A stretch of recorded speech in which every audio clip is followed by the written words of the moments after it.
আসসালামু আলাইকুম সুপ্রিয় দর্শক শ্রোতা, আশা করি আপনারা যে যেখানেই আছেন ভালো আছেন। একটু আর চিকেন দিয়ে বানিয়ে নিয়েছি খুব মজাদার চমচম। আর এই চমচম খেতে কিন্তু কারো কোনো দ্বিধাবোধ হবে না, যত দিবেন ততই খেতে চাইবে।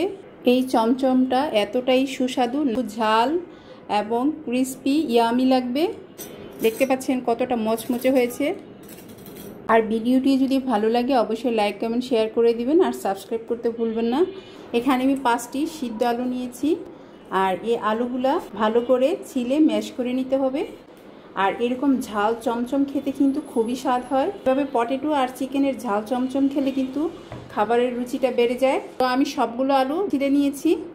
আলুটা ম্যাশ করে নিতে হবে গরম থাকা অবস্থায়, তাহলে কিন্তু ভালো ম্যাশ করা হবে। ম্যাশ করাটা খুব সুন্দর হয়েছে, স্মুথ হয়েছে। তো এখন আমি চিকেনটাকে হাড় থেকে ছাড়িয়ে নিব। এখন হাড় থেকে মাংসটা ছাড়িয়ে নিব। চিকেনগুলোকে ভালো করে কিমার মতো করে নিয়েছি। আলু যে ম্যাশ করে রেখেছিলাম ওখানে দিয়ে দিচ্ছি। এখন মশলাগুলো দিয়ে দিব। পেঁয়াজ কাটা, তারপরে দিয়ে দিচ্ছি ধনে পাতা, কাঁচামরিচ কুচি, 1 চামচ বিস্কুট পাউডার, তারপর দিয়ে দিচ্ছি একটা ম্যাজিক মশলা যেটা, তারপর দিয়ে দিচ্ছি লাল আটা।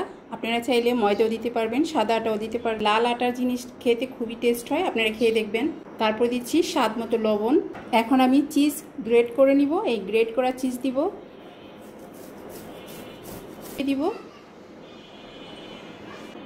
একটি ডিম ফাটিয়ে নিয়েছি, আর এখানে ব্রেড ক্রাম্বস নিয়েছি। তো এখন এগুলো আমি ভালো করে মিশিয়ে নিব। ওই বোলটার মধ্যে হচ্ছিল না, তাই আমি ট্রান্সফার করে একটু বড় বোল নিয়েছি।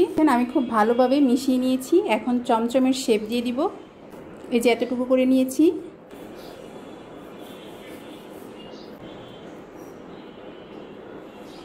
দেখতে পাচ্ছেন এরকম চমচম ঠিক এরকমই থাকে। এখন আমি এভাবেই সবগুলো শেপ দিয়ে দিব। এভাবে কিন্তু ডিপ ফ্রিজে সংরক্ষণ করে রাখা যাবে 1 মাসের মতো। বেশি বানানো হলে মাঝে মাঝে আমি ফ্রিজে রেখে দিই। আপনারা চাইলে আপনারাও ফ্রিজে রাখতে পারবেন। আমি সবগুলো চমচম বানিয়ে নিয়েছি। ডিমের মধ্যে চুবিয়ে ব্রেড ক্রাম্বসের মধ্যে আমি কুট করে নিব একে একে সবগুলো। আর এভাবেই কিন্তু আমি সংরক্ষণ করব, কারণ এখানে অনেকগুলো চমচম বানিয়েছি। আজকে সব একসাথে ভেজে নিব না।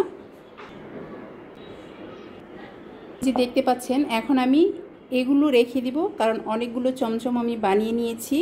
তো এগুলো এখন আমি সংরক্ষণ করব ডিপ ফ্রিজে। তো এগুলো এভাবে ঢাকনা দিয়ে আমি ডিপ ফ্রিজে রেখে দিব।